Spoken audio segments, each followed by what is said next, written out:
அனைவருக்கும் வணக்கம். சற்று முன் தமிழக அரசு இன்று வெளியிட்டுள்ள முக்கியமான புதிய அறிவிப்புகள் என்னென்ன என்பதை பற்றி தான் நம்ம வீடியோல பார்க்க போறோம். முதலாவது அறிவிப்பாக பேன் கார்டு உள்ளவர்களுக்கு முக்கியமான அறிவிப்பு ஒன்று வெளியாகியுள்ளது. அதன்படி மத்திய மாநில அரசின் சலுகைகளை பெறுவதற்கு தொடர்ந்து ஆதார் கார்டு தேவைப்படுகிறது. அதே போல ஒருவரின் முதலீடுகள், கடன், தொழில் செயல்பாடுகள் ஆகியவற்றையும் வருமான வரி கணக்குடன் ஒப்பிடுவதற்கு பேன் கார்டு பயன்படுகிறது. வங்கி கணக்கு தொடங்குவது, கிரெடிட் அல்லது டெபிட் கார்டு வாங்குவது, டிமாட் கணக்கு தொடங்குவது உள்ளிட்ட பிற சேவைகளுக்கும் பேன் கார்டு கட்டாயமாகும். ஆதார் கார்டு, பேன் கார்டு மூலமாக வங்கிகளில் டிஜிட்டல் முறையில் பணத்தை பெற முடிகிறது. இந்நிலையில் இன்றைய டிஜிட்டல் உலகத்தில் தொழில்நுட்பங்கள் எந்த அளவிற்கு வேகமாக வளர்ந்து வருகிறதோ அதே அளவிற்கு தீமைகளும் ஏற்படுகிறது. சமீப காலமாக ஆன்லைன் மோசடி அதிகரித்து வருகிறது. அதிலும் குறிப்பாக சில நாட்களாக பேன் கார்டு, ஆதார் அட்டை போன்றவற்றை கைவர்கள் தவறான வழியில் பயன்படுத்தும் நிகழ்வு அதிகரித்து வருகிறது. நம்முடைய பேன் கார்டுகள் திருடப்பட்டு வங்கிகளின் மொபைல் மூலமாக கடன் வாங்கப்படுகிறது. இதில் அதிர்ச்சி என்னவென்றால், பேன் கார்டு உரிமையாளர்களுக்கு தாங்கள் கடன் வாங்கியதே தெரியாது.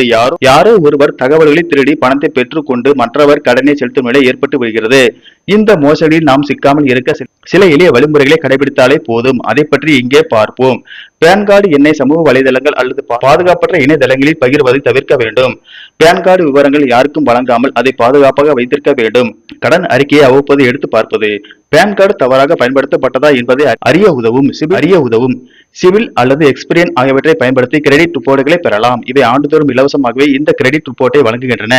அவற்றை சரிபார்த்து நமக்கு பரிச்சயம் இல்லாத கணக்குகள் ரிப்போர்ட்டில் இடம்பெற்றுள்ளதா என கவனிக்க வேண்டும். கடன் அறிக்கையில் தவறான கணக்கு எண்கள் அல்லது விண்ணப்பிக்காத கடன்கள் இருந்தால் மோசடி நடைபெற்று இருக்க வாய்ப்பு உள்ளது. மோசடியான கடன்களை கண்டறிந்தால் அதனை கடன் வழங்கிய நிறுவனம், வங்கி ஆகியவற்றுக்கும் கடன் தகவல் அமைப்புக்கும் தெரிவிக்க வேண்டும். மேலும் சைபர் கிரைம் காவல் நிலையத்தில் புகார் அளிக்க வேண்டும். உங்கள் பேன் கார்டு தொலைந்தால் உடனடியாக பேன் அட்டை, ரீபிரிண்ட் கார்டு அப்ளை செய்து பெற்றுக் கொள்ள வேண்டும். அதன் பிறகு அடுத்த சில மாதங்களுக்கு உங்களின் கிரெடிட் அறிக்கையை அவ்வப்போது பார்ப்பது நல்லது. பேன் கார்டுடன் இணைக்கப்பட்ட அனைத்து கணக்குகளுக்கும் வலுவான பாஸ்வேர்டுகளை பயன்படுத்த வேண்டும். SMS மற்றும் இமெயில் அலர்ட்டுகளை உன்னிப்பாக கண்காணிக்க வேண்டும்.